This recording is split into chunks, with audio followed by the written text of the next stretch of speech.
जय हिंद दोस्तों। आज हम इस वीडियो में देखेंगे कक्षा 10 प्रश्नावली 1.2। तो पहला क्वेश्चन हमारा है, निम्नलिखित संख्याओं को अभाज्य गुणनखंडों के गुणनफल के रूप में व्यक्त कीजिए। ये आपकी स्क्रीन पर दिख रहा है। 5 क्वेश्चन दिए गए हैं, तो चलिए एक एक क्वेश्चन को हम लगाते हैं। पहला क्वेश्चन हमारा है 140 है, तो 140 का हम अभाज्य गुणनखंड कैसे करेंगे, तो चलिए देखते हैं। तो ये वाला आपने किया ही होगा 140। तो पहले हम किससे काटते हैं, तो पहले 2 से बड़ी संख्या सब काटिए। पहले 7 से काट लेते हैं, चाहे छोटी से काटिए चाहे बड़ी। 20 सत्ते 140, फिर 5 से काटेंगे 5 चौक 20, फिर 2 से काटेंगे तो 2 एकम 2, 2 दूनी 4, फिर 2 एकम 2। अब हम लिखेंगे इसका अभाज्य गुणनखंड क्या होगा, तो देखिए इसका अभाज्य गुणनखंड होगा 140 का, तो बराबर 7 गुणे 5 गुणे 2 गुणे 2। यही हमारा आंसर हो गया। तो दूसरा क्वेश्चन देखते हैं हम। दूसरा 156 है, तो 156 को सेम इसी प्रकार हम अभाज्य गुणनखंड करेंगे। 156, तो पहले हम किससे काटेंगे, तो पहले 13 से काटेंगे तो 12 बार जाएगा, फिर हम 3 से काटेंगे 3 चौक 12, फिर हम 2 से काटेंगे 2 दूनी 4, फिर 2 से काटेंगे 1।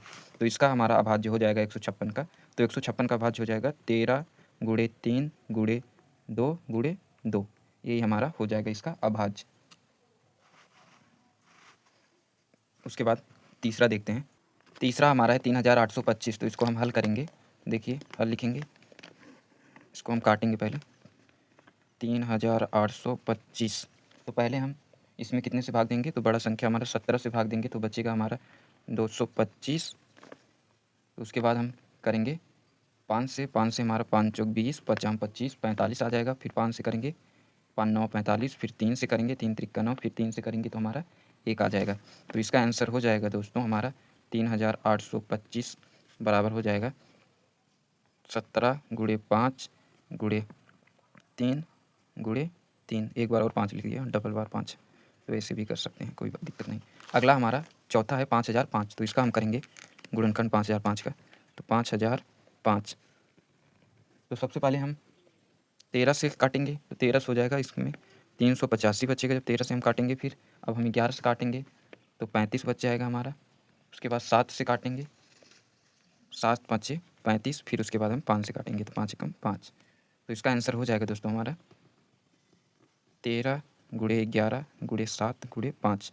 तो यही इसका अभाज्य गुणनखंड हो जाएगा। और जो लास्ट वाला बचा है, कितना बचा है 7429, इसे आप स्वयं लगाइएगा। तो चलिए अगला देखते हैं दूसरा क्वेश्चन क्या है हमारा।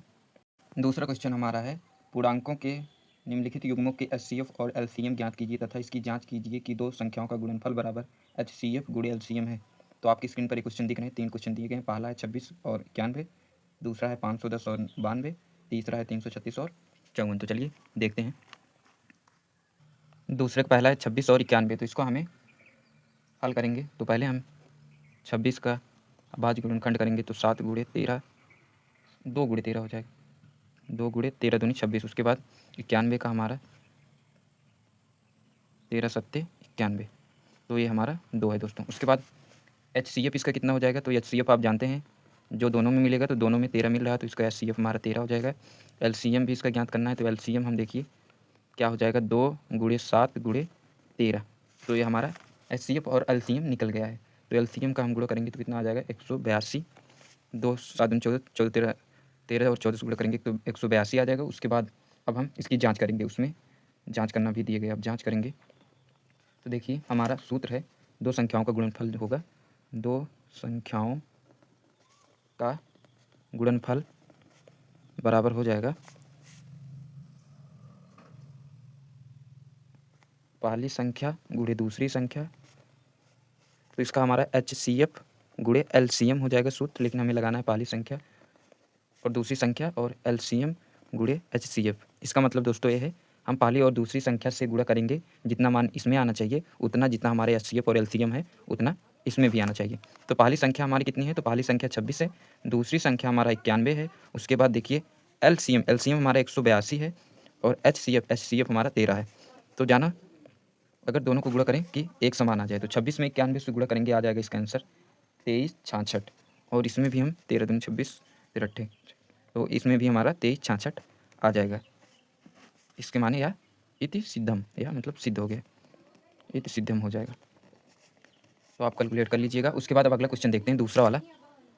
दूसरे का दूसरा हमारा 510 और 92, तो इसमें भी वही करना है। चलिए करते हैं। तो पहले हल लिखेंगे, उसके बाद आप लोग ध्यान से वीडियो देखिए, एकदम समझ में आ जाएगा। 510 का हम भाज्य गुणनखंड करेंगे तो हो जाएगा 2 गुणे 3 गुणे 5 गुणे 17। उसके बाद 92 का, तो 92 का हमारा हो जाएगा 2 गुणे 2 गुणे 23, तो ये हमारा 92 का हो जाएगा। आप लोग जिस तरह हम पहले भाज्य गुणनखंड करना निकाले थे वैसे आप निकाल के देख लीजिएगा। अब हम इसके एचसीएफ देखते हैं, तो एचसीएफ हमारा क्या हो जाएगा और एलसीएम हमारा क्या हो जाएगा। जो दोनों में कॉमन होगा वो हमारा एचसीएफ हो जाएगा और बाकी एलसीएम। तो 2 इसमें मिल रहा है, 2 इसमें मिल रहा है, तो एचसीएफ हमारा 2 हो गया और कुछ नहीं मिल रहा तो एचसीएफ हमारा 2 हो जाएगा। एलसीएम हमारा देखिए 1 2 यहाँ से उतर जाएगा, 1 2 इधर है, 3 गुणे 5 गुणे 17 गुणे 23, तो इसका मान हमारा आ जाएगा, सबका गुणा करेंगे तो 23 460। एलसीएम ये हमारा है और ये है हमारा एचसीएफ। अब हम उत्तर की जांच करेंगे, तो उत्तर की जांच हम कैसे करेंगे, पहली संख्या गुणे दूसरी संख्या बराबर एचसीएफ गुणे एलसीएम। तो चलिए मान रखते हैं, पहली संख्या हमारा कितना है 510, दूसरी संख्या हमारा 92 है, और इधर देखिए एचसीएफ हमारा 2 है और एलसीएम हमारा दिया गया है 23 460। तो इसका गुणा करेंगे तो हमारा आंसर आ जाएगा 46 920, और इसमें आ जाएगा हमारा, इसमें भी हमारा 46 920 आ जाएगा। तो दोनों में हमारा आंसर सेम है, तो यह इति सिद्धम, यह सिद्ध हो चुका है। एक क्वेश्चन बचा है वो आप लगा लीजिएगा। तो अब हम तीसरा देखते हैं। दूसरे का तीसरा आप स्वयं लगाइएगा, अगर नहीं आएगा तो कमेंट करके बताइएगा, हम बता देंगे। तीसरा क्वेश्चन हमारा है, अभाज्य गुणनखंड विधि द्वारा निम्नलिखित पूर्णांकों के एचसीएफ और एलसीएम ज्ञात करना है। तो तीसरे में हमें दोस्तों एचसीएफ और एलसीएम ज्ञात करना है।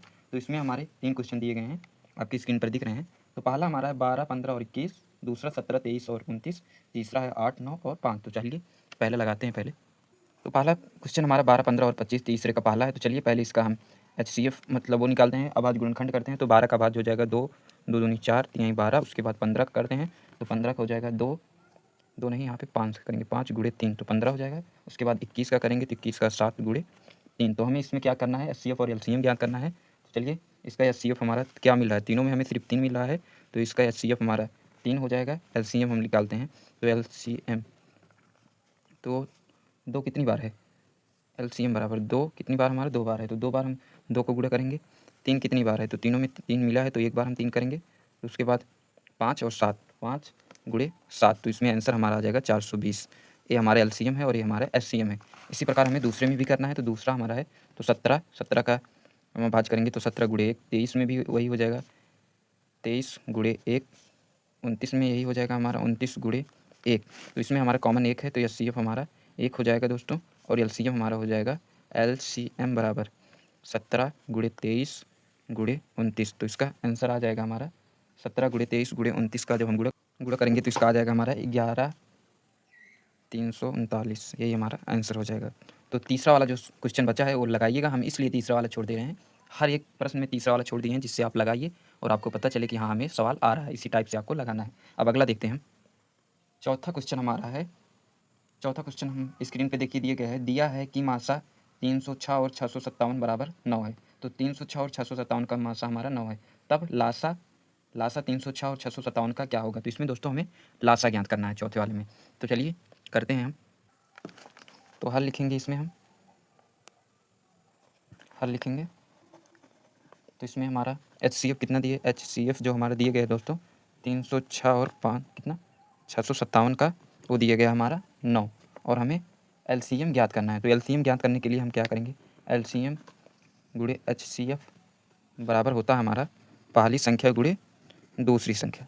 तो एलसीएम बराबर हमारा हो जाएगा दोस्तों, इसका सूत्र यही हो जाएगा कि पहली संख्या गुणे दूसरी संख्या बटे एचसीएफ। तो एचसीएफ हमारा मिला है और पहली और दूसरी संख्या पे रख देंगे तो हमारा एलसीएम आ जाएगा। तो पहली संख्या हमारा कितना है 306, दूसरी संख्या हमारा कितना है 657, और एचसीएफ हमारे दोस्तों कितना दिया गया है तो 9 दिया गया है, तो 9 कर देंगे। उसके बाद देखिए 9 को हम इससे 3 त्रिक्का 9, 3 दहा 30, 3 दूनी 6, तो 3 त्रिक्का 9 हो जाएगा, 3 चौक 12। तो एलसीएम बराबर देखिए एलसीएम बराबर 34 गुणे कितना बचा हमारा 657। तो आंसर हमारा आ जाएगा दोस्तों, एलसीएम हमारा जो होगा इसमें हो जाएगा 22 33 8। तो इसका गुणा इसमें करेंगे तो हमारा यही आंसर आ जाएगा। तो अब हम अगला क्वेश्चन देख रहे हैं, पाँचवा वाला। तो पाँचवा वाले में हमें सिर्फ लिखना है, सवाल नहीं सॉल्व करना, उसमें लिख के बताना। तो पाँचवा वाला हम लास्ट में करेंगे। तो अब छठवां वाला देखते हैं। छठवां क्वेश्चन आपकी स्क्रीन पर देखिए दिए गए, यदि इसमें दिए कि दर्शाइए कि 7 गुणे 11 गुणे 13 प्लस 13 और 7 गुणे 6 गुणे 5 गुणे 4 गुणे 3 गुणे 2 गुणे 1 प्लस 5 एक अभाज्य संख्या है क्यों, तो इसे हमें बताना है। तो चलिए, तो इसे कैसे हल करेंगे छाट होकर। तो इसमें दो दिए गए, एक हमारा 2, एक को हमें मान लेंगे, दूसरे को b। तो माना छाट में वाला हमारा है, माना ये बराबर हमारा 7 गुणे 11 गुणे 13 प्लस 13। तो इसमें हम क्या करें, इसमें हम 13 को कॉमन ले रहे हैं। तो 13 कॉमन ले लेंगे तो 7 गुणे 11 गुणे 13 के जगह पे 1 हो जाएगा प्लस 1। अब हम बराबर 13 और 7 गुणे 11 गुणे 11 सत्ते 77 हो जाएगा दोस्तों, प्लस 1। तो हो जाएगा हमारा 13, 77 में 1 जोड़ देंगे तो 78 हो जाएगा। तो 13 गुणे 78। तो इसमें हम लिखेंगे, तो आप लिख लीजिएगा, हम बता रहे हैं। इसमें आप लिखेंगे अतः यह एक अभाज्य संख्या है क्योंकि इसके भाज्य संख्या है क्योंकि इसके अभाज्य गुणनखंड में एक को छोड़कर अन्य दो गुणनखंड हैं। तो इसमें आपको लिखना है, तो ये लिख लीजिएगा। उसके बाद अब हम माना बी वाला मानते हैं। तो माना बी बराबर दिए गए हमारा 7 गुणे 6 गुणे 5 गुणे 4 गुणे 3 गुणे 2 गुणे 1 प्लस 5। तो यही हमारा दिए गए है। तो इसमें हम क्या करेंगे दोस्तों, 5 कॉमन ले लेंगे। 7 गुणे 6 गुणे 4 गुणे 3 गुणे 2 गुणे 1 प्लस 1, ये हमारा हो जाएगा। तो इन सब का जब हम गुणा करेंगे 7 गुणे 6 गुणे 4 गुणे 3 गुणे 1 का, तो हमारे इसमें आ जाएगा 1008 प्लस 1 जोड़ देंगे तो ये हमारा हो जाएगा 5 गुणे 1009। तो इसमें भी हमें लिखना है, यह भी एक भाज्य संख्या है, इसके अभाज्य गुणनखंड में एक को छोड़कर अन्य दो गुणनखंड है। तो बस इस तरह आपका 6वां कंप्लीट। अब 7वां देखते हैं। तो 7वां क्वेश्चन आप अपनी स्क्रीन पर देखिए, दिए गए हमारा किसी खेल के मैदान के चारों ओर एक वृत्ताकार पथ है। इसके मैदान का एक चक्कर लगाने में सोनिया को 18 मिनट लगते हैं, जबकि इसी मैदान का एक चक्कर लगाने में रवि को 12 मिनट लगते हैं। मान लीजिए वे दोनों एक ही स्थान और एक ही समय पर चलना प्रारंभ करें, एक ही दिशा में चलते हैं, तो कितने समय बाद वे पुनः प्रारंभ स्थान पे मिलेंगे। तो मतलब जहाँ से चले हैं वहाँ पुनः कितने पे मिलेंगे। तो चलिए उसको हल करते हैं। तो हम लिखेंगे, ये हमारा 7वां है, हल लिखेंगे बराबर एक चक्कर लगा, सोनिया को एक चक्कर लगाने में कितने मिनट लगता है। तो सोनिया को एक चक्कर लगाने में लगता है 18 मिनट, और वहीं रवि को कितना मिनट लगता है। तो रवि को लगता है 12 मिनट। तो वह दोनों एक स्थान पर कब मिलेंगे। तो वह दोनों एक ही स्थान पर, वे दोनों एक ही स्थान पर, तो एक ही स्थान पर जब, इसके लिए हमें क्या करना पड़ेगा, एलसीएम निकालना पड़ेगा किसका, 18 और 12 का।